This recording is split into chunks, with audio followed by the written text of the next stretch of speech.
this is something that I wanted to talk about for a few minutes, is to try and understand creativity in the context of education. Now, this has been, actually, education was one of the first fields of research for creativity, and it's seen its up and down phases. I do a lot of different things in my work, among them to try and understand what predicts creativity in young children. So this is an example of a study that was published last year by my then graduate student, Sarah Asquith, who's now a lecturer at Leeds Beckett University. So this was following on the tradition of these longitudinal studies of creativity that actually Torrance was the first to pioneer. And what we looked at here was 3 cohorts of adolescents, aged 14 to 15, 16 to 17, and young adults, 18 to 20. And we wanted to assess whether they differ from one another in terms of their creative potential. And we found that, there was none. The question there was provoked by all of these ideas that creativity is going up with age, creativity is dropping off with age, there are bumps, slumps, all sorts of words that you can think of there. What we could show in this young people sample between 14 and 20, that there's no real differences between the group. However, for me, much more interesting thing to look at, what are the predictors of creativity? And we looked at a range of individual and contextual factors, things like personality variables, intellectual capacity, working memory capacity, and so on, as individual variables, and contextual variables such as how do they spend their leisure time? Is it physical activity? Is it passive activities? Is it creative activities, for instance? And what we found was, across a range of creativity measures, the one variable that was a strong predictor in every single aspect of creativity was this one. I don't know if you can see it. Openness to aesthetic and imaginative experiences. Okay? It's a really widely found finding. This is not surprising.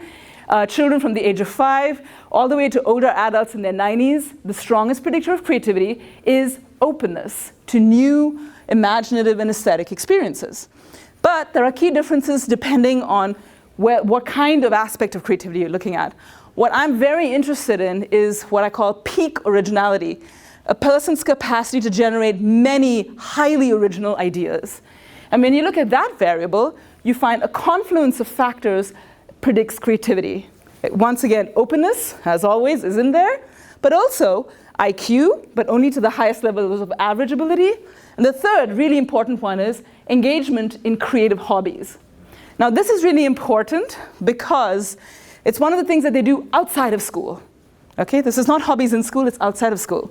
So what we could show was a confluence of these factors, the ability to engage, your engagement in creative hobbies, together with openness and IQ, predict your ability to generate highly creative ideas.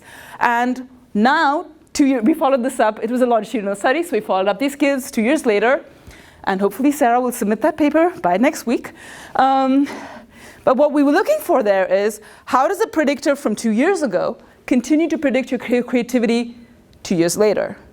And what we found was, if you engaged in lots of creative hobbies 2 years ago, it will continue to predict your ability to generate highly original ideas 2 years later. Now, this kind of work is really important, especially for policymakers, because we know, the creativity community know, how important creativity is, how important the arts are for creativity, how important engaging in hobbies, open-ended hobbies are for creativity.